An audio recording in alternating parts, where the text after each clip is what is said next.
Hello and welcome to this week's Celebrity Squares. That's what it's like. Oh my god. Anyways, the Funnyfarm pod. We've got an extra special guest episode today. Yeah. We've got two guests on. We've got Scott Knowles and we've got Tim Mulviel. Tim's like an old smell now, isn't he? Well, he doesn't know. This won't go away. This is his three. third. This is number Hat three. trick, man. Is this your hat trick? Yeah, no. yes, that's it, man. I get the gold card, you know. Yeah. Yeah, you get some extra points. Yeah. If you hang about with me and Charlie too often, mate, you'll get thrush. I'll settle for prawn sandwich, you know. The executive books. How are I you two doing then? I'll get a really good haircut. How are you two doing? I'm okay. All right, yeah. Have you two Let's seen go. each other since the? Have you two been on radio together and stuff since we've podded or? No, We can- I've got this weird talking over thing going on, so I'm really mindful. I'm being like a polite guest on Question Time, but if you bring up something about traffic and trees, I might have to kick off. It's funny because I've the radio show that Tim writes for at the moment is just on a bit of a hiatus hernia at the minute, just over the summer break, and I'm back in August. So what we've been doing is Tim's been writing and sending me sketches, and I've been sort of recording them in advance. So there's been like we finally got the Generation Game spoof done, and then there's been some adverts done and bits and pieces. But we're in touch as friends practically every day anyway, sending each other shit that's not suitable for work. Yeah, he did say that you tend to sign off your messages with "you big wanker" or something along those lines. Even that's right. Even the more serious stuff, you know, like I'm thinking about you, mate. I'm really thinking about you. Fanny flaps.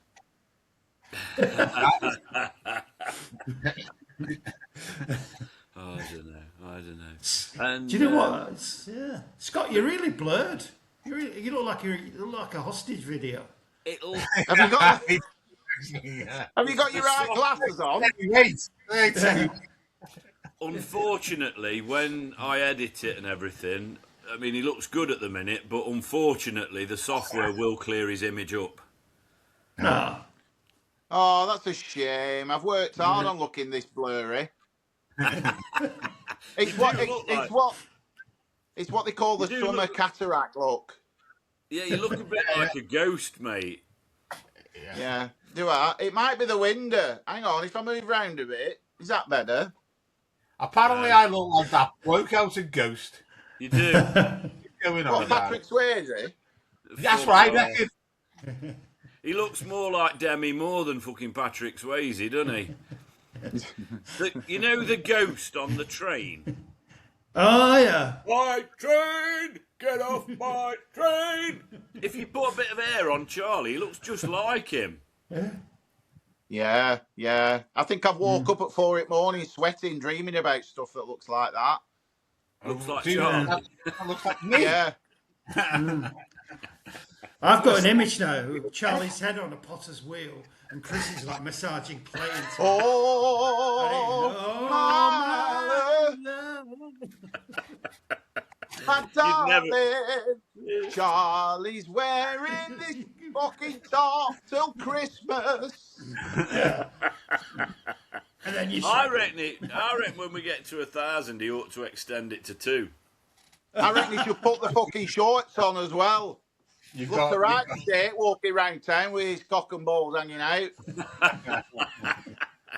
Especially with all that thrush. You got no chance. I went to see the Foo Fighters on Thursday at Anfield. All Oh, right. yeah. Did they know?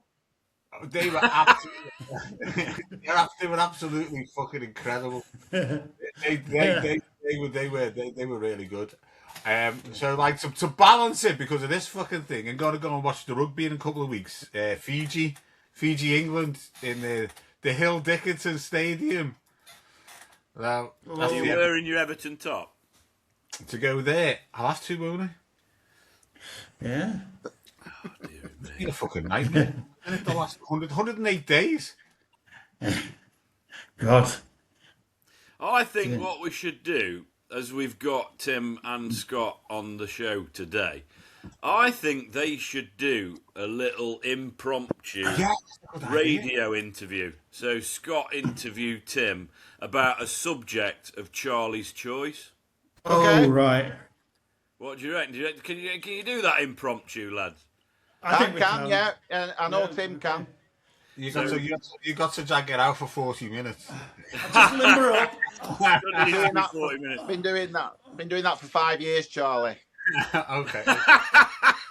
So yeah, Charlie needs to come up with a subject then. So what are we going? What's Scott? So Tim is an expert in a certain subject, and Scott is going to interview him. So Tim needs to become the expert. Sorry. Oh, Turkish delight. He's an expert in Turkish delights. right. Turkish Put my expert delight. glasses on there. Yeah, Do you want me to do it like Michael Parkinson? yeah, it would be Yeah. good. Yeah. Right. Turkish delight like Michael Parkinson. Right, you ready? Yeah. Yeah, there we go.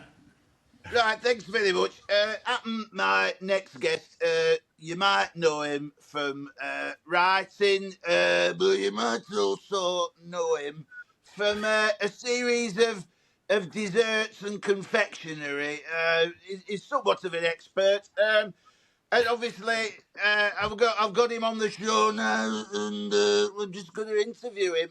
Please welcome Mr. Tim Mulviel, confectionery expert specialising in Turkish delight. Tim, morning. Good morning, Scott. Sorry, Michael. Yeah, Michael Scott. It's up to you. I don't mind. Nice to see you again. Last time I saw you, you were sandwiched between Billy Connolly and Peter Kay, if I'm not mistaken. Yeah, and I'm still tremoring from that. Yeah, it was quite a traumatic experience. But thanks for having me back. I hope you've cleaned that sofa. Well, no, not so much. We're just planning on moving studios. Right. Okay. Superb. Right. Tell me, Right, so- tell us about Turkish delight. Well, Turkish delight. My first experience with Turkish delight was on a club 18 to 30 in Istanbul, and I never looked back. I wish I had now because there was a bit You of time. Yeah, and he introduced me to this soft confection and told me it was made out of ant's blood, and. I really sort of like started to enjoy it eventually. Like so many things in Istanbul, you eventually start to enjoy it. Well, that's the thing, of course, because obviously many things now is probably what they call frowned upon. Turkish delight obviously reminded me of a date that you told me about once. Soft in the middle, but kind of like quite crunchy on the outside. Tell us a bit more covered in flour. Tell me a bit more about that. Well, obviously, it's covered in chocolate as well. But yeah, it's the rose water that is the secret ingredient. I've met her. Yeah, plenty of it. Yes, I'm mindful of the adverts of the bloke in the tent in the desert. And there's this bird there, she's like feeding him Turkish delight, and he's taking it. I recall that. Yeah, it's very interesting. It was one of my first masturbations, as I recall, Yeah. as a younger man. In a tent with a woman being handed a box of chocolates. She was quite pert, actually, and I believe the missus had gone out to Asda, and it involved a bit of light touching. So, just light touching, yes. Of course, Turkish delight often gets confused for angel delight, which is and a bit of afternoon delight as well. Have you ever combined all three, Tim? Well, yes, particularly the afternoon delight is very much like the Turkish delight, particularly when it's shaped as it is, because you can still sing "Skyrockets in Sight," and oh yeah, I see one of the audience. That's another follower lost. Um, Sorry, can you repeat the question? I think Knowles? it was about masturbation and afternoon delight, if I'm not mistaken. Although we did start talking about confectionery. Well, it's very flexible. Very flexible. It's easily coated, as you say, in flour and deep fried, and then is an ideal aid in that department. I'll send you That's some right. Yeah. samples. Yeah. That's right. I think that the samples that you had that you brought last were in a plastic tub, weren't they, and about to be handed to your GP. They were samples, yes. They came back negative, so good for Well, good. that's a relief. So what size do you take? Obviously, as you age, things slacken off a little bit, so there is that to Right, consider. right, okay. So do you like the hard stuff or the soft stuff? Well, it depends on the time of day, to be honest with you. Well, yes. I think we should stick to Turkish delight. Improv on the pod. Yeah. Yeah. That was good. That was brilliant. I think you both did really well there. I had to go and knock one off halfway through. I thought. Did you hear the dog? Could you hear my dog barking? I thought that was the noise you made. It was like, yeah. I thought Charlie could have given you a more sexual. When he said Turkish delight, I thought he could have given you something a little bit more edgy. But you kind of made it edgy in the way that you do it. Do you guys have like a writing protocol? You know, for the radio show. Do you kind of collaborate, or does Tim write something and then you kind of? Do you collaborate, or is it kind of stuff that Tim writes for the show at the moment? There is one. I know what Scott might be saying.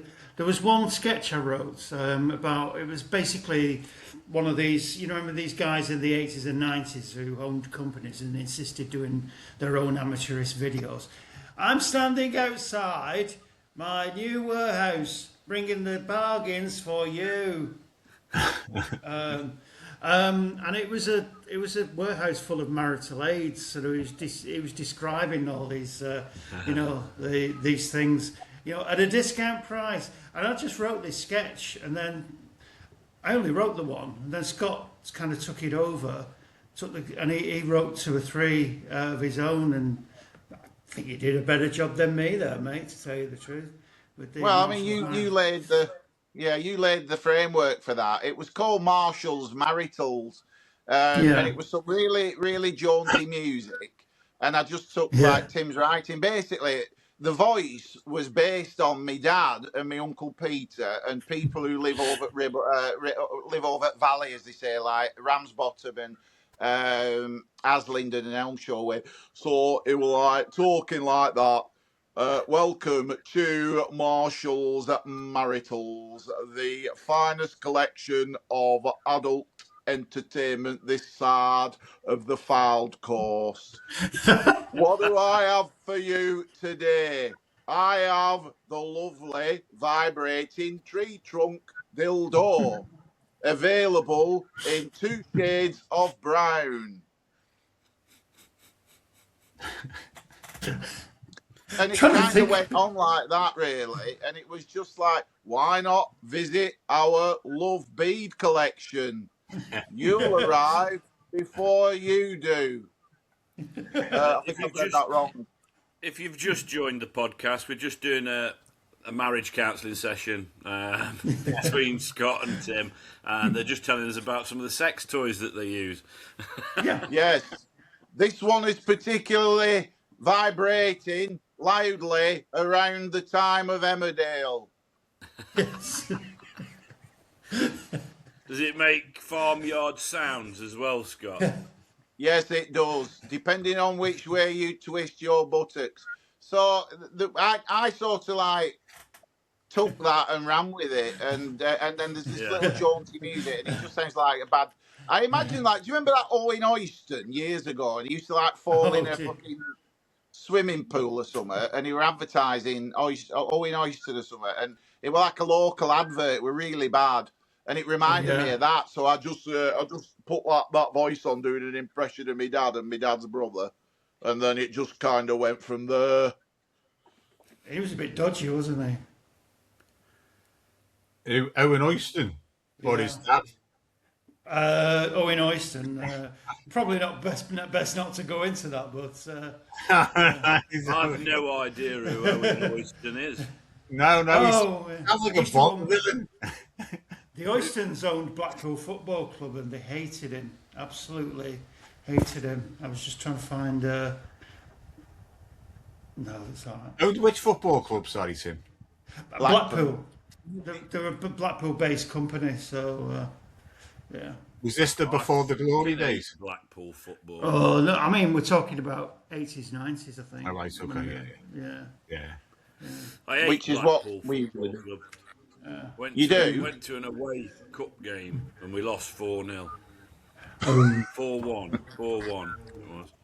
You think, I went, that first season, Forest went up to the Prem, that was, and I went to about, I don't know, 7 or 8 games away that season and didn't see a win at all. In fact, I don't think I even saw a point on the road. I think it was, we lost every single one. And I thought, take me daughter, gonna get her to see an away game win. So I thought, we drew Blackpool in the fucking cup. So I thought, we'll get tickets to go. That's bound to be a win on the road, that is.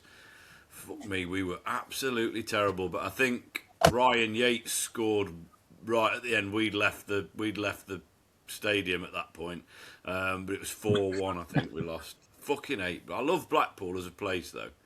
I love Blackpool. It's crazy. Last time I was in Blackpool, we went into, I think it was at Home Bargains or something, and like we saw this absolutely back crazy family walking around with a pram with a cat in it. Like they were just, it was in the middle of winter. They all had like pink 80s leotards and stuff on. Honestly, it was like the parents and the son and water, and like they had a cat in a pram. It was bizarre. The most weirdest thing I'd ever seen before in the fucking Home Bargains.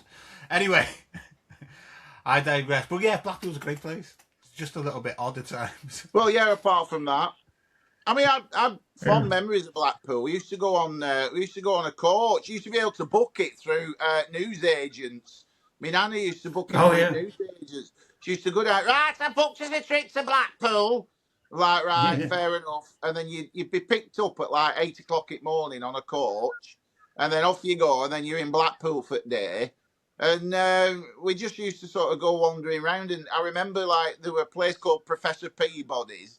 And I think, because I'm 6'5", and I think I were about that tall when I was 9. So they had like a little drawing. You must be this tall to go on here. And I were like here on sign going, fucking hell.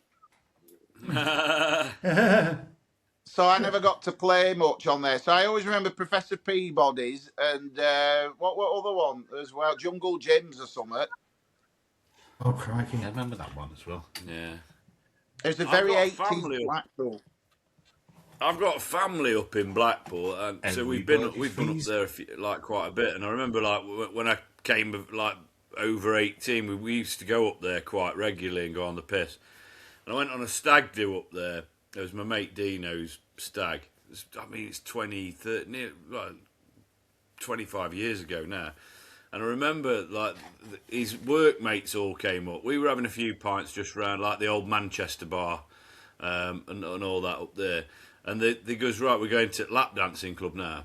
So we went to this lap dancing club and it was £5 a dance. I mean, that's fucking mental, isn't it? I mean, I don't frequent these places, but it was £5 a dance. I had one dance, right? And one of the lads who came with us spent £120 in that one lap dancing place. How mental is that? Like, his eyes must have been fucking dead at the end of it. Because, like, I mean, I had one dance, but I'm a bit tight. I'm tight-fisted, right? And my rule is, if I wouldn't fuck it, I'm not going to have a dance from it. And there was only one of these birds that I'd have entertained. I'm a bit picky. But yeah, You can't touch anything. I can't see the fucking point of it. It's crazy. it's absolutely pointless, totally pointless. I mean, some places you go, I think they do let you touch, don't they? But that was the funny thing as well, because the guy who spent 120 quid, my memory of me having my £5 dance, right? He was in the booth next to me, and I heard the woman go, "Sit on your fucking hands." So she made him sit on his fucking hands, and I was just like, I was fine, I wasn't doing anything wrong, so she didn't make me sit on mine. But yeah. My maddest experience with strippers, that was when I was really, really young, probably like 17 or 18, and my mates took me, I had older mates, and he took me to this, it was that funny, it was on the Dock Road in Liverpool, so it was like, let's go to this place, it's dead funny, an ex-con makes the soup, and you have soup, and there's a stripper on. It's in the middle of the day, like during the week, and there's a stripper on. It's dead cheap. We'll have a few bevies and all that. So he said yes. I was pissed. I was young. I was pissed, and the stripper obviously got onto the thing that I was young, and she covered her tits in shaving foam, and I wasn't expecting it. She come over to me and just went like that in my face. I had my eyes open, so I've got like this fucking brute shaving foam burning my eyes, and I'm running around this pub going, I'm blind. But I was pissed off me, yeah. And like, it was just crazy, yeah. That was your mates do when you're younger. Oh dear. But like lap dancing, I don't understand the etiquette and all that, innit? You got to sit in your hands, haven't you? No, You got to have cash. I don't think I don't think they always make you sit on your hands. It's like, you know, I mean, I've probably been in. There was 2 strip clubs in Blackpool that we went in. The next one was 10 quid a dance, so there was fucking no chance I was getting my money out for that. You had to pay £10 to be able to dance. Mate, I'd have to pay a lot more to make me dance, mate. I'd have to have lots of surgery. I can't. I'm still laughing at when you said I'm tight-fisted. Like a Scott, me, mate, tight-fisted wanker. Yeah. We can see you now, Scott. You've come alive. You've come back from the dead. You don't look like a ghost anymore.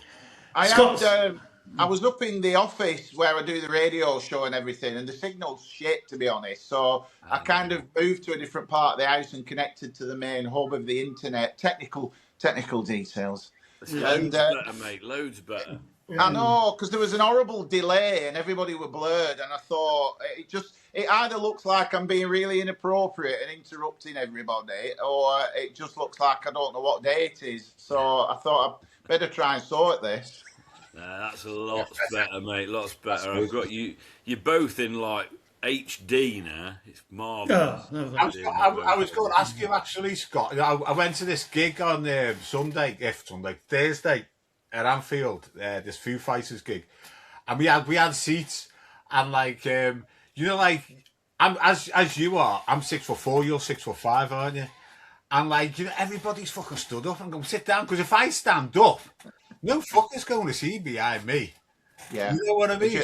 I do. Luckily, where I was, the people who were stood in front of me were small, so I could still see over their heads. But how do you get over that? Do you just stand up and think, "Fuck 'em, I paid for my ticket"? Or no, I really don't, because I usually go to a gig with my friends Mark and Angie. They're a couple, and Angie's very small. I'm sure she won't mind me saying that, but she's quite short. So we have to try and get a good vantage point. But wherever I stand, I honestly look like somebody's wheeled in a piece of set from a pantomime when it comes wheeling in, do you know what I mean? And I remember going to a Motorhead gig years ago at the Apollo, and I can distinctly remember standing somewhere where I thought, there's nobody around here, this will do nicely. And then I heard a voice go, "Fucking hell, what's he doing standing there, the lanky bastard?" And I'm like, oh no, everywhere. So you either have to just think, I've paid money for this gig too, I can't help genetics, dickhead, or you just have to be a little bit more mindful. Yeah. You get the huffs and the puffs, and they're like, oh, fucking hell. Yeah, here he is. Even like sometimes when you go to theatre where you sit down, especially in the pantomimes and there's a kid sat behind you, in the pantomime like that. Yeah. There's a fucking kid. The kid's even go, fucking hell, look at this big cunt in front of me. Even as a kid, it were like that. I can't see Ken Dodd, Dad, because that ginger fucker's in way.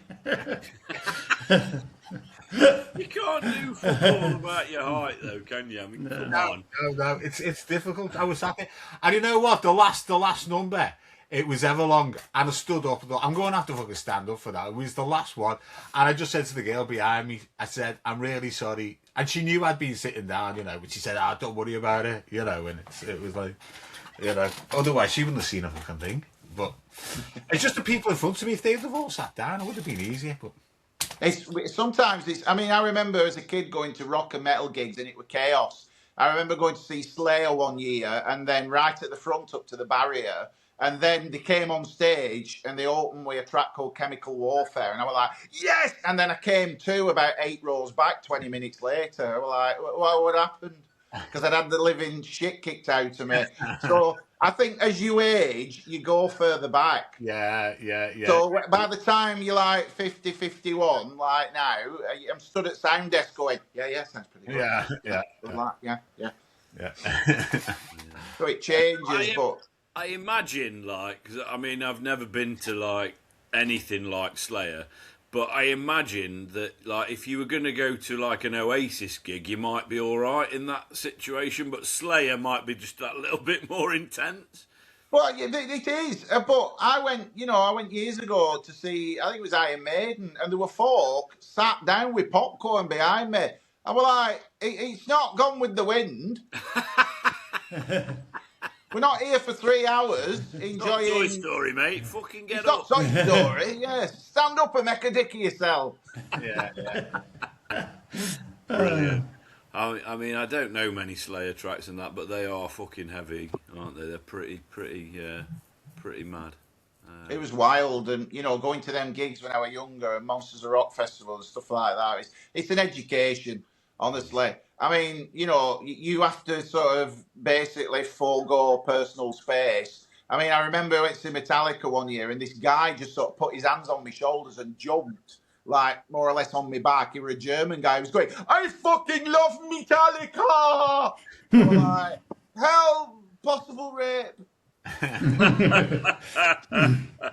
Got his balls rested on your head. Like German teabagging, like heavy metal teabagging. I love Metallica. Yeah, I know. Teabag. Yeah, I'll just move your bollocks because I want to see them too. Yeah, I mean, speaking of Germany and our German viewers, I'm sure we've got one. Well done on your exit of the World Cup. Yeah, that's what it means to lose on penalties. Yes, Andy, what's the penalties in the World Cup? Yeah. Did you watch the shootout? Oh, yeah. It was tense, wasn't it? It was tense. It was, yeah. Definitely. I went to the doctor and I said sometimes I feel like a tiwi, and sometimes I feel like actually, what's the word? His foot is joked up on it. I'll come back to that one. Yeah. It's all in the delivery. Sometimes I feel like that. I went to the doctor and said sometimes I feel like a teepee and sometimes I feel like a wigwam. And he said, "Oh, you're too tense." Ladies and gentlemen, Mr. Charlie Lucas. Yeah. I got it out in the end. See, that's why I'm not going to do comedy. Yeah. That, and you have to write your own jokes, mate, not just one that comes out of a fucking Chubby Brown book from 1980s. I don't think that. This is it. I heard one this week which made me laugh. Last night, me and the wife watched 2 DVDs back to back. Luckily, I was the one facing the telly. That's how you tell them, Chaz. Yeah. I know, I just got it wrong. I've got an awful lot on my mind at the moment. Yeah. I know. Somebody told me a joke the other day. Guy goes into the library and says, "Have you got any books on paranoia?" And the librarian says, "They're behind you." It's like dad joke corner, this, isn't it? Oh, yeah. Should I get my mate Wongi on this? He's the king of dad jokes. Who's that? Wonky? Wongi, he's part Chinese, Paul Wong. Yeah, it's... Wongy. You might know his brother better, Benedict, from the Avengers films. So Doctor Strange and yeah, you got to be there really. Yeah, I tried watching the Marvel films and I gave up very fucking quickly. If I'm being honest with you, not my cup of tea. Oh, right, okay. Benedict Wong. Well, Benedict Cumberbatch was in that, wasn't he? Well, yeah, there was 2 Benedicts in it. Yeah. Right, okay. Did you see that there was a sign on M6? They said that it were named after that actor from Sherlock, Congleton Sandbach. Oh dear. Did you see that? It was like, oh look, they've named it after the actor from Sherlock. And it was a sign for Congleton and Sandbach. It's always stuck with me, that. I thought that was hilarious. That is good, isn't it? Yeah. I don't know. Mad. That was a conversation killer, wasn't it? Tim, Sorry, my fault. just I stopped tend us to dead. do that. I know, yeah. We're not getting Wongy on, tell you. Fucking hell, it'd be a car crash at Sandbach. Oh dear. So what have you guys got it planned at the moment then? Have you been writing some sketches for Scott to whack on? I know you said you're having a bit of a hiatus at the minute, aren't you? Yeah, I'm writing every day. I'm also in another sort of creative writing group, so it's kind of getting me to be more disciplined. I've got this sort of kind of some serious stuff as well, rather than the comedy. But one of our characters is a guy called Dixon Brambles. You can see him laughing, and I created this because I was watching afternoon telly once. And I noticed the demographic for some of the adverts were like, cremation, Meals on Wheels, have you written your will and all that sort of a thing. Are you nearly dead? That sort of thing. So going back to Michael Parkinson, I thought there's always some like actor you've not seen for ages, who used to be in everything, who's suddenly more advanced in years now, who sort of like come down and go, yes, we all know what's going to happen, don't we? That sort of thing, but you are buying peace of mind. So I said to Scott, I've not called him anything. I've written these spoofs. I said, think of somebody like John Nettles. And what did you do, Scott, with your character? Thank you, Mario. Yeah. Sometimes you might even think about what might happen after you die, which is impossible because you're already dead. Perhaps peace of mind might be this new plan. For only £4.95 a month, and you get a pen just for inquiring. Thank you, Mario. Yes. I'm here with my fans in Mario's restaurant. I'll have the tiramisu and make sure when you bring it that you scrape the whole slimy shit into the bin. The avocado on toast, wasn't it? Oh, that was it. Yeah, it Yeah. was. So I got it, and he said, "You've been in a popular show in the '80s about some sort of police procedural thing." Basically, what I did, I went online and I watched episodes of Bergerac and stuff like that. Yeah. So I go close to the mic because it works, but That kind of, hello, that kind of actory voice. Thank you, just for inquiring. that kind of voice there, like that. And then Tim's just ran with it, and we've been anyway. Tim killed him off. He died of hypothermia in one of these walk-in baths because the crew forgot about him. So he's there shivering in this walk-in bath for the elderly, and they forgot about. Anyway, we regretted that, and we brought him back with a vengeance, didn't we? He's got his own. He props up on different shows. There's one, remember the watercolor challenge, that sort of thing. Yeah. So we've got him on a program called Art Sing About, where they do different artistic things, and Scott's recorded one, and we're going to be seeing where we can go with that. I'm writing a couple of children's stories, got a couple of children's characters, and it's just in development at the moment because we're trying to find the voice for it. We think it might be sort of like written and read by Dixon Brambles. So if we decide that, we've got to. I've got to think about Scott's voice. Whenever I'm writing, I'm thinking of Scott's voice, and what voice he'd be doing. I've tripped him up on a couple of your songs because as you know, he doesn't read them beforehand. So he was reading one and he went, "Good evening, ladies." He had a beautiful voice, northern, and not that Roger Moore voice you've just used. so that cracks. And I'd used it. Yeah, I know. I knew you were going to use it without reading it through. I did the Roger Moore voice, didn't I? I was like, "Oh, good evening, ladies." And he said, "Not like the Roger Moore voice you've just done." And I ended up laughing on air. He's done that a few times. Like when I've done a woman's voice, I usually just talk like that, like I've been in Coronation Street, it's 70s. Do you know what I mean? Like that. Oh, I love the touch of your hands on my head, especially in hot weather. And then he'd put, like, not in that silly voice you've just read it in. She had a silky, almost angelic type of voice, and not that dim thicko you usually use. So yeah. It's almost like an online version of The Odd Couple, this is, isn't it? Just imagine you two in bed together. No. Maybe not doing anything sexual. There's a lot of imagination going on this today. Yeah. You mean it's like homoerotic? You mean like Morecambe and Wise? Pajamas writing. I thought more bit and earning. Scott, can you pass us the Turkish delight, love? Thank you, Tim. Yeah. You're welcome. Do you ever get on rubbing my balls? Do you ever? You'll never have an orgasm at that speed. I've got to think of the meds I'm on.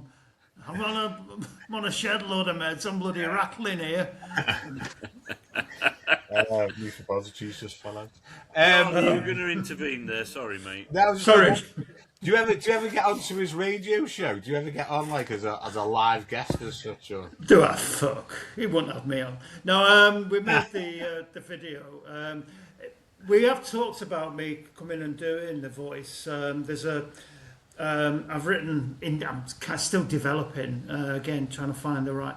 And it's an agony uncle for the radio, who people send in their problems, sexual problems, and he's only interested in sexual problems because he failed he did want to be a gynecologist, but he failed the aptitude test because they made him open one of those wine boxes, and he was like,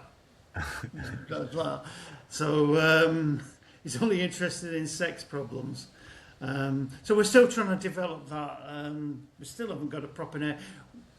Working name is Luca Vandross.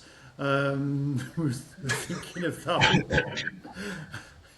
There's so many different ideas that sometimes we're looking for a platform for them properly, because we started out doing the Yours song, and then we started out doing the adverts, and then all the other bits and pieces, and then as it's developed over time, we're thinking there's a terrible delay there. I feel like I'm announcing at a football stadium.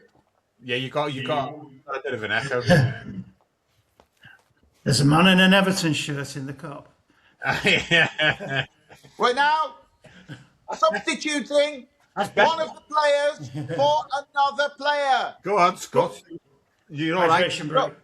That's it. So we've got that many ideas and that many different skits and sketches and stuff that it's finding an outlet for them. It's finding, do we do an online home for them? Do we just keep doing on the radio show? It's really sort of got Tim's creative mind going. And then for the Ribble FM show which I do every weekday morning, 7 till 9, Ribble FM, 106.7. I've started doing this thing called Roger the Roving Reporter, which is basically just me talking to myself. I do my own voice, and then obviously this section's pre-recorded, and then I do me on a phone. So let's go over to Roger, the Roving Reporter, who's at a classic car show today, aren't you, Roger? Well, Scott, yes, I am. There's some lovely vehicles here, fine examples of classic carmanship. Okay, and what have you seen, Roger? Well, there's a silver Ford Focus here, classic. Right, how old is it? Well, judging by the air freshener, I'd say 2016. Right? Are you actually at a classic car show, Roger? Well, there's cars here, Scott. Roger, hang on. Right, I've just had a word with a bloke. He says it's the car park at Booths. So there's stuff like that going on. But we've got so many ideas that we're cramming them in everywhere we can. But we're thinking, do we have an online home? What do we do with them all? There's so many, because it's just been a really good creative time for Tim. I mean, Tim's obviously, like he said, he's doing his classic writing stuff and his stories, and there's so much rich stuff coming through. And it's like, well, what do we do with it all? You know what I mean? I mean, sometimes I don't know, but we send each other pictures. And when Tim has sent me a script, he's got this thing. Tell me about this, Tim, in a sec. The Boardroom Boys, which is like four little. It's like what you call it, a generic graphic, black and white sort of picture of men in the 50s round a drawing board table, like an office, and he puts speech bubbles in.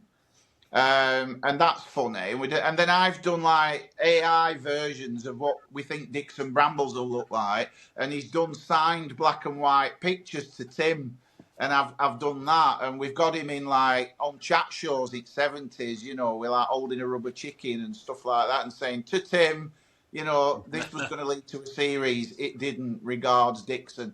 So there's so much rich stuff. It's like, what do we do with it all? I mean, what do you think, Tim? With Dixon Brambles, I think I'm thinking back, it could easily be sort of like confused for somebody else, like Partridge or whatever. But I think he's lived this life, hasn't he? He's still very much in development, even though we tried killing him off. I think he came back stronger, didn't he?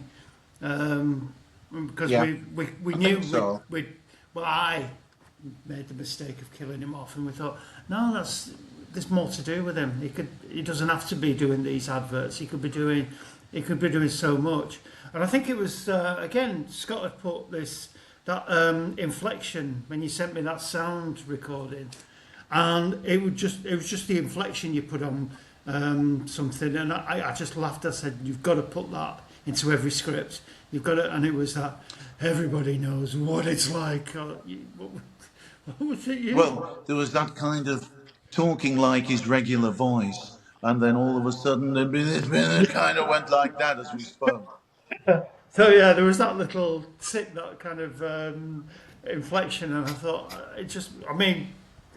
the things that make us laugh, it could be like really small. I'll write something and I'll think you probably get this, Chris, when you're doing your stand-up.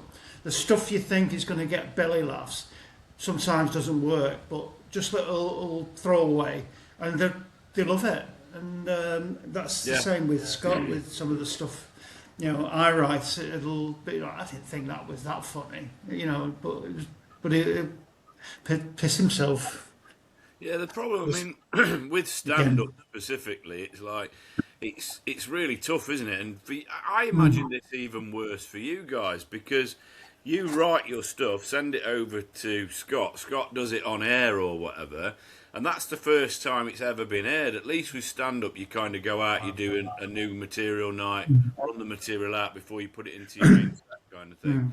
But yeah, it's mad, bro. I mean, writing anything's crazy. I was going to ask, mentioning about all these different characters that you've got, and I don't know whether this would work or not, but obviously me and you did the sitcom workshop stuff. Oh yeah, that's right. Is there a way you could perhaps put some of the characters together in some kind of weird galaxy and maybe make it a bit of a sitcom, I suppose if like a make radio it, kind of? well, yeah. I mean, my first thought was 15 stories high. When there was this central kind of like plot line, but it kept going to different parts of the building with completely separate stories, Yeah. and very surreal stories. Like the guy who kept a miniature horse for his daughter in the flat and gave it walked around wearing moon boots to lessen the noise, and things like Something that. like along. Yeah, I mean, I don't know. It's like, I mean, you got like a bunch of characters. You've seen it on TV, haven't you? Where they'll do like a story, and it's like 4 different stories in one. But like the 6 degrees of separation, in some way they all link into each other. I mean, I don't know whether that'd be an idea. I like that. I like that. You see, for Tim, Tim loves writing and performing, and I think I said this last time I were on. I'm just obsessed with voices and noises and sounds. So to do it like this is great. Tim works really hard at writing and has sort of really flourished, and I just like doing stupid voices and doing like on the microphone, just being a dick. It just makes me laugh. Yeah. Just doing that side of it. So combining the two works really well. I mean, when I got the job at the radio station, the station manager said, we want presenters that think outside the box. And I was like, well, I have actually thrown the box away and we'll see what happens. So there's that. And we've kind of just gone from there. And the feedback we've had generally has been good. Nobody's drove past the house and thrown bricks through the window. And the station managers seem generally happy with everything.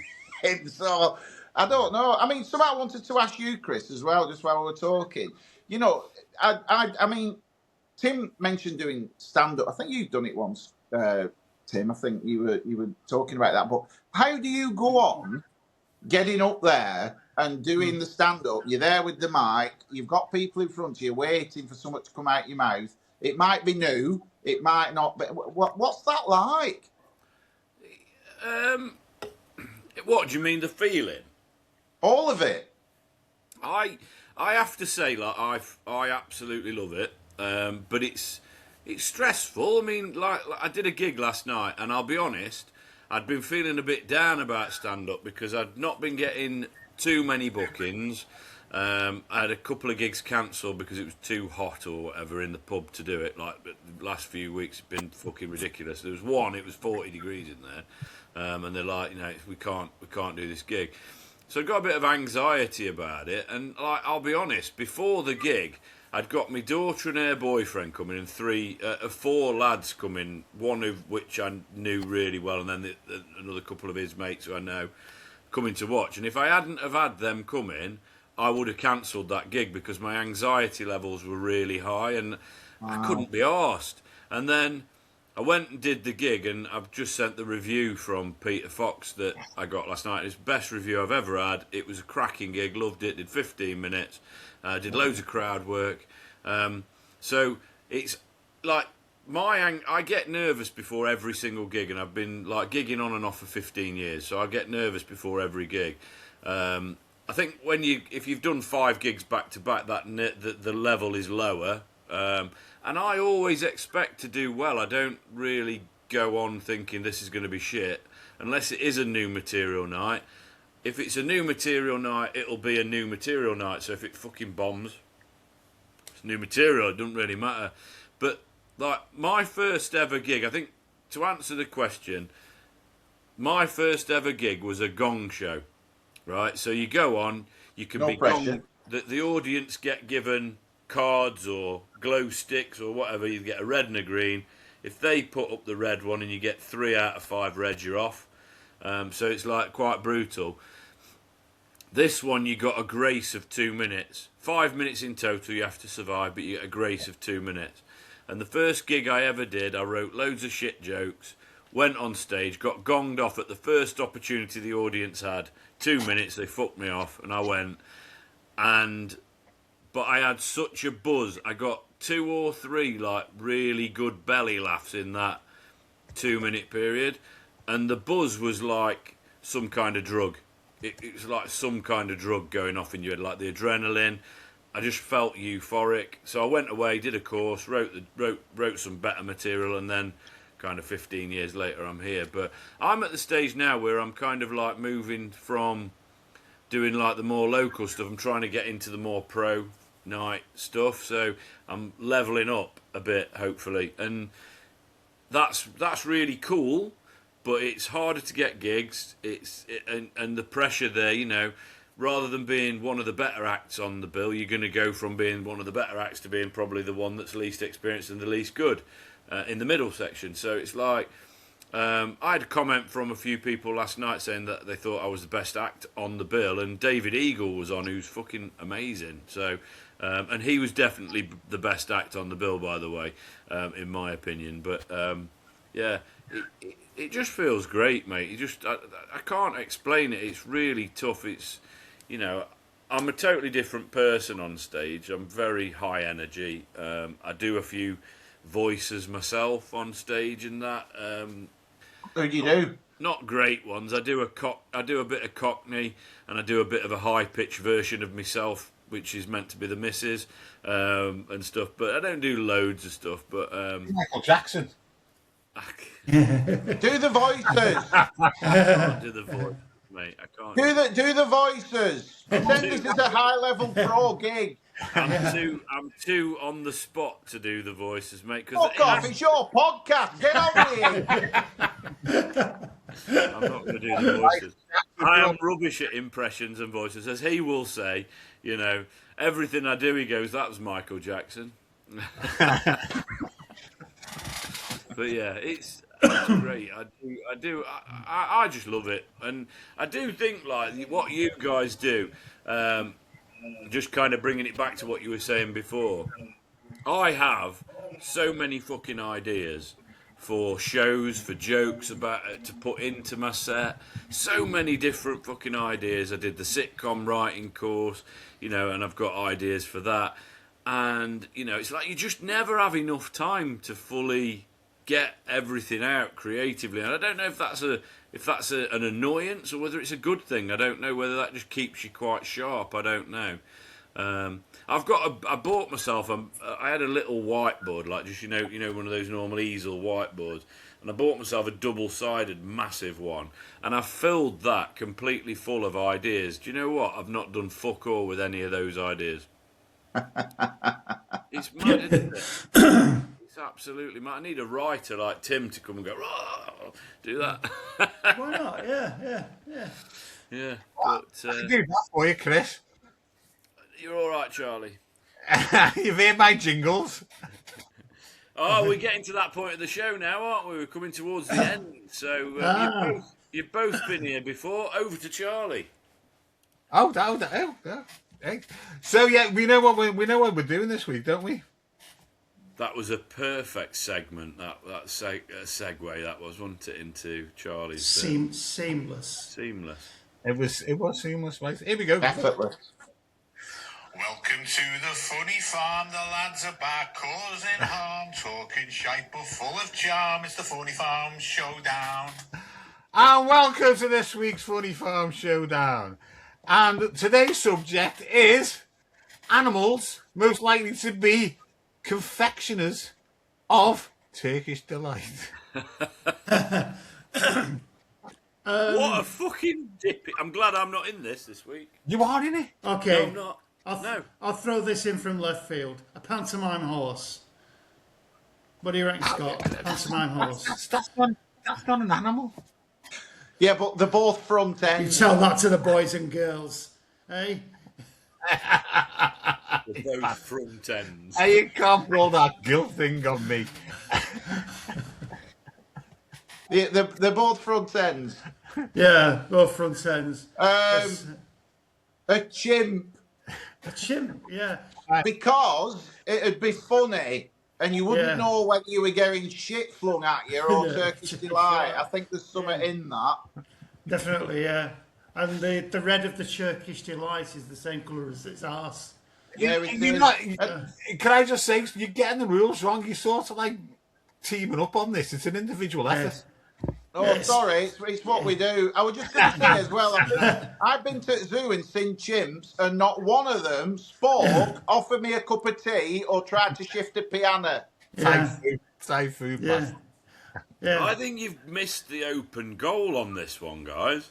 Oh, go on, Chris. All right. Confectionery, it's got to be some kind of bee or hornet or something that already do that shit. Do you know what I mean? Oh, They make right. the honey and the honeycomb and all that. I think to switch from that to Turkish delight's going to be an easy move, isn't it?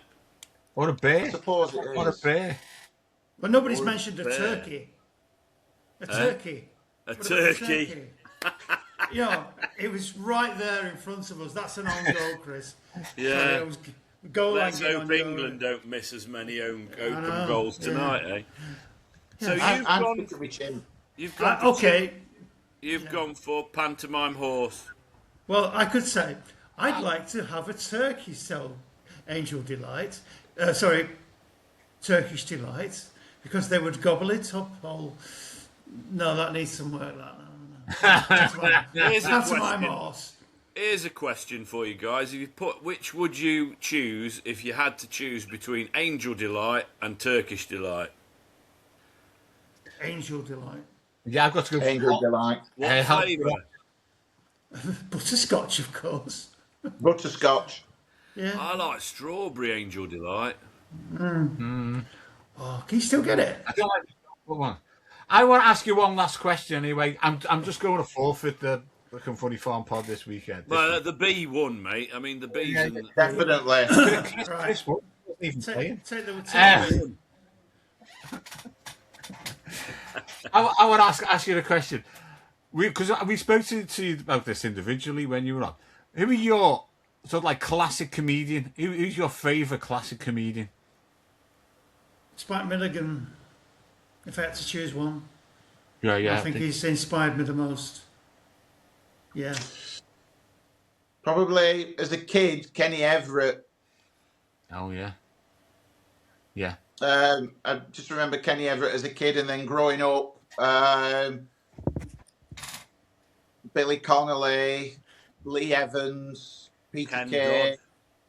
Ken Dodd, all the Sessions. classics as well. Because my granddad, Sessions Everett. Sessions. Ken Dodd was so. I mean, he was so hard working as well. Ken Dodd worked fucking all the time. Yeah, I mean, I went to see Ken Dodd live probably about 15 years ago. Have you just got out of the gig? I was about to say the gig ended when he died. Yeah, because he was like the Foo Fighters of fucking comedians. You couldn't get him off the stage, could you? And he was on. Once he was on, that It was him. very funny. It was like it went on into like I think it was about 7:30 it started, and it finished about 1:45 in the morning. Yeah. There's people that like when I've heard stories about Ken Dodd. There's a guy who I know in Derby, Brent, and he was quite. I think he was quite close to Ken Dodd, and he used to go to like a lot of his gigs.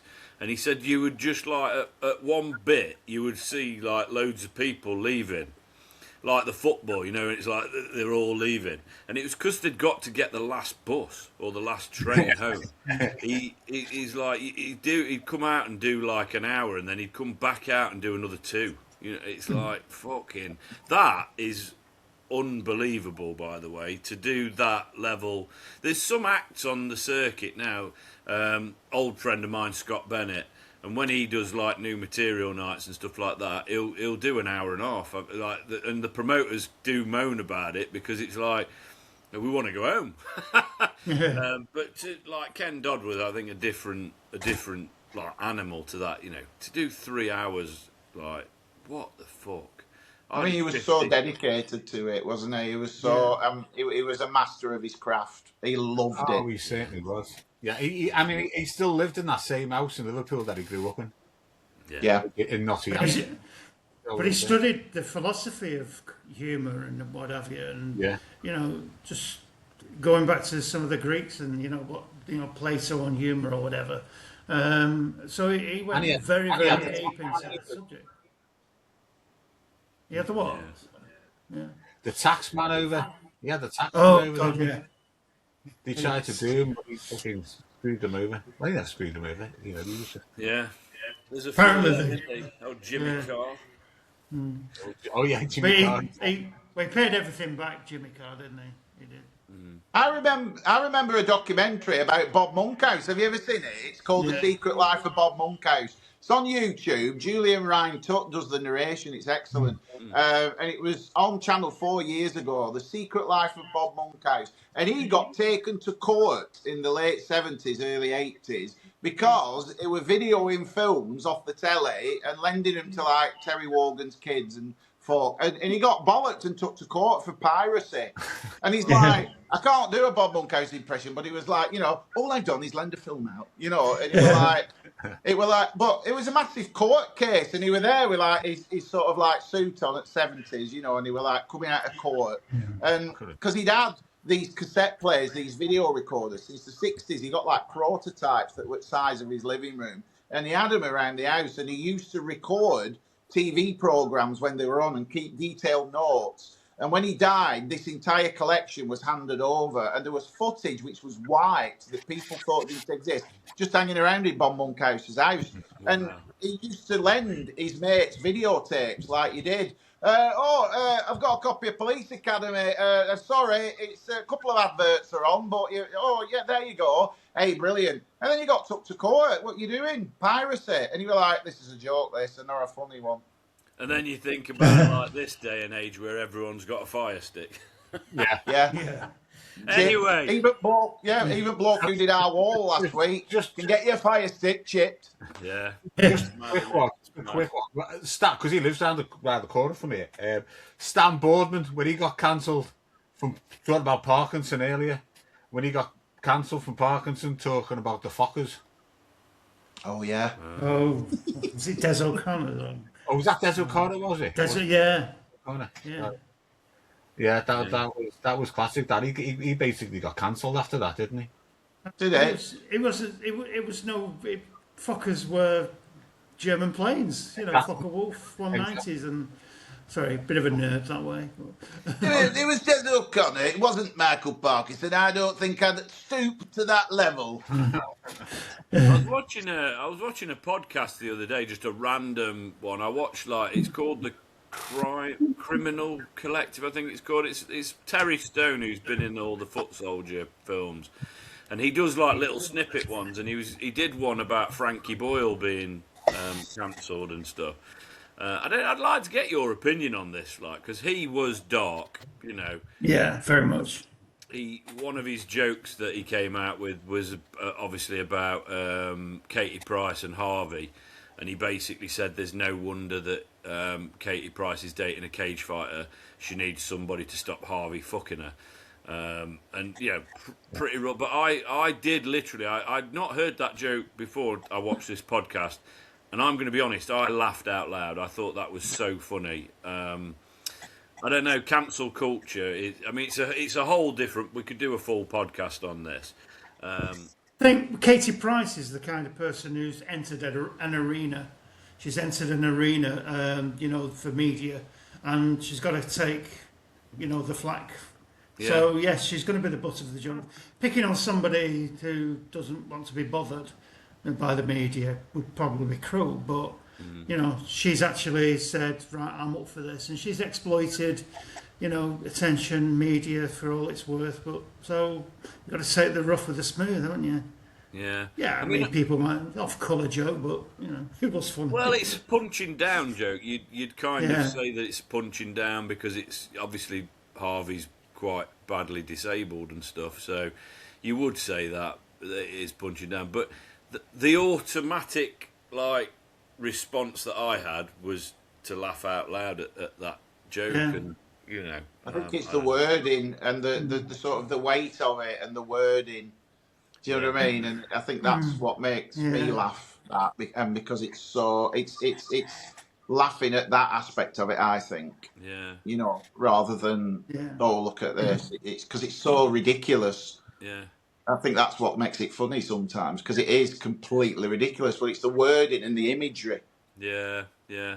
I mean, there was also stuff about Rebecca Adlington and stuff, and the Queen and stuff like that that Yeah. got cancelled off Mock the Week. But yeah, I used to love watching Mock the Week when Frankie Boyle was on it, and I'll just put it out there. But I'm a fan of Gervais, who pretty much says what he wants. Jimmy Carr, pretty much says what he wants.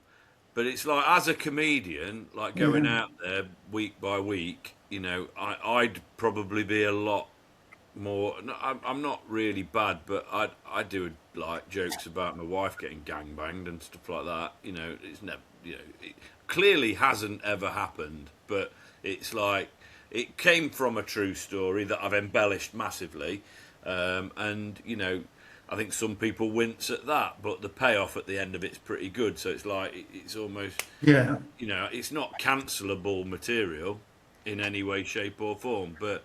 Yeah, I don't know. I think censorship's gone a bit crazy. But then when you look about what you've just talked about, Stan Boardman and all that getting cancelled, it's not something that's new, is it? No. You got to obsess with people. I mean, I saw Jimmy Carr. I was watching him on Facebook the other day, or YouTube, whatever. And he was like, he was addressing some heckler. I think was he in America or whatever. Anyway, he's talking to the heckler, and he said, "Well, you're clearly a lesbian, aren't you?" And this woman, "No, I'm not." And he's going, "Are you sure?" And then he's going, "You don't get much, do you?" He's going, "No, it's a bit of a struggle." And he said, "Like them boys are going to have to take one for the team here." And like, it's just the way he put it across. It was just so fucking funny. There's one of the Frankie Boyle ones. He picks on a guy in the front row and he goes, "You're either an ugly straight guy or an ugly gay guy." But those people on the front row, they want to be there to be insulted with Frankie Boyle. Yeah. They book the seats. They want it. There's been a massive shift in comedy, and I'll end with this because we have gone over the hour. Yeah. We usually do with you two, to be fair. So like ever since like the onset of Paul Smith, so back in the day when I first started 16 years ago, you would always and the comedians, I would always stand at the back going, "Phil from the front, go to the front row," and they'd go, "Fuck off, I'm sitting at the back." And everyone you'd quite often have a row or two at the front that no one would sit on. Right, so the front row becomes the third row. It makes no difference to us apart from the fact that it's better if you're closer. Ever since the onset of Paul Smith and people like that, loads of people want to be at the front, and it's changed like the dynamic in comedy, and it's made it, if you're a joke person, if you do jokes, it's made it incredibly hard, because what a lot of the crowd are looking for, they want that crowd work, crowd interaction. So I'm quite conversational and quite interactive anyway, so it's not made a massive difference to me. But I've certainly seen other people struggle, especially when the MC does all crowd work and no material. So there's been a massive shift. So you're dead right. People want to be at the front, and like you go to a Jimmy Carr gig or a Paul Smith gig, and I bet they put a premium on those front row seats. I bet they charge more for them because everyone wants to sit in them at those gigs, because everyone wants to get on TV, everyone wants to be on YouTube, don't they? And get those views. He is good, that Paul Smith, isn't he? He's just so witty when he's fucking. Paul Smith's gone viral, like he's got millions of followers and all that kind of stuff. I was watching Have a Word. He was on the Have a Word pod, which is on YouTube, if you want to watch it, and he was interviewed by those guys. He's dead open about everything, about the drugs he's taken, about the stuff that he's done. He's dead good. But he was like the MC for years at Hot Water in Liverpool, and the clips went viral of him doing all this wonderful, like, off-the-cuff crowd work, which he's fucking phenomenal for. My mate went to see him after seeing all this stuff online, and he turned round and goes, the first 15 minutes was brilliant, but then he started telling jokes. So Wow. that's the thing, and it's like so. But I've watched his specials on YouTube and whatnot, and I think he's phenomenal as an act and as a crowd worker, an improviser. I think he's brilliant at all of it. But he's he's dark, and he does this bit about being pegged, and you've got to see it to like it was funny. I was laughing, but also feeling a bit uncomfortable. And I love that. I love that. Probably like what getting pegged is. Say again? You said you were laughing, but it were uncomfortable. I said that's probably what getting pegged is. Exactly. Because the story's funny, but obviously it's that, oh, I don't know if I should laugh at this. I love that when you, and I tend to just laugh out loud at that point. It's like, I shouldn't laugh, but fuck it, I'm going for it. But yeah, the world of comedy's changed quite a bit in respect of audiences and across the piece. But it's absolutely phenomenal. And if you ever there's loads of acts out there specifically for you, Scott, that do voices and stuff like that. And I always think they're great. If you've got if you can do it like on cue and do all these different accents. I think that's something, if you ever want to give that a go, I think you should. Yeah, I mean, I didn't even get a chance to do me with a pint glass, doing me Darth Vader and me Stephen Hawking voice. They'd love that. I'll give you me Chewbacca next time you're on. Oh, you can do a wicked Chewbacca. What? Can you? I'm already doing Princess Leia. Charlie can do a brilliant Chewbacca impression. Oh. I'm not doing it today. I've got to do my throat exercises and everything before I do it. You're both very shy about doing voices today. Yeah. Mine are crap. We're the ones who had to do things off the cuff. Yeah. Me and Scott, we had to do things off the cuff. So. Have you seen that female comedian who has those? She puts those masks. Nina Conti. Brilliant. Yeah. Hang on. She's funny. She is funny. Do that in Edinburgh. Yeah. Got off. I don't know. It could be anything, lads. It could. Where is he now? Right, just a quick one. The Darth Vader. You're part of the rebel alliance to the traitor. Take her away. And then the Stephen Hawking one is more. I often look at the stars and I see the universe unfolding. H. Somebody get his hand off that board. H. And you just missed my Chewbacca. I heard it from kitchen. Oh, there you go. Scott, next time, should you make it for a third, you'll have to tell the story about the little lad who needed the loo in the wheelchair. Oh my God, yeah. Okay. Right, guys, tune in next time. We have Scott and Tim on. Which?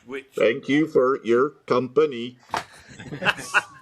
Thank you so much for joining us, Tim and Scott. It's been wicked as Thanks, guys. always. Very different dynamic to having you on your own, but lovely, jubbly stuff.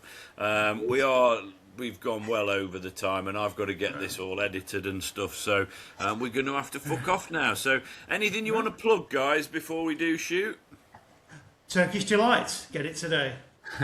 Don't plug yourself with Turkish Delights, mate. You don't want to do that. Scott, do you want to just mention your shows and stuff to plug? Yeah, can do, yeah. Don't forget, Ribble FM 106.7 every weekday, 7 till 9 a.m. It's the big breakfast with me. And then Fridays at 1 o'clock on Hard Rock Hell Radio is the Northern Transmitter Test. And that's with me and Tim. Tim's writing, Tim's DNA all over it. Takes a lot to clean up afterwards. Yeah. I imagine the Turkish Delight out of his arsehole takes an hour in itself. Charlie, do you want to plug anything apart from Everton Football Club? Oh yeah, followers. Come on, we need some more followers. We need like 80 more followers. Come on, guys. Come on. Hello at funnyfarmpod.co.uk if you want to write in and tell us, tell these guys how good they are, and you want to offer them a sitcom contract. Thank you for tuning into Celebrity Squares today. Yeah, follow us on Facebook, Instagram, TikTok. Follow me on Facebook, Chris Richmond, and on Instagram and TikTok at Chris Rich Comedian. Whatever, fuck it. Job done, we're done. Thank you ever so much. We love you all. We'll see you next time. See you guys. Cheers, guys.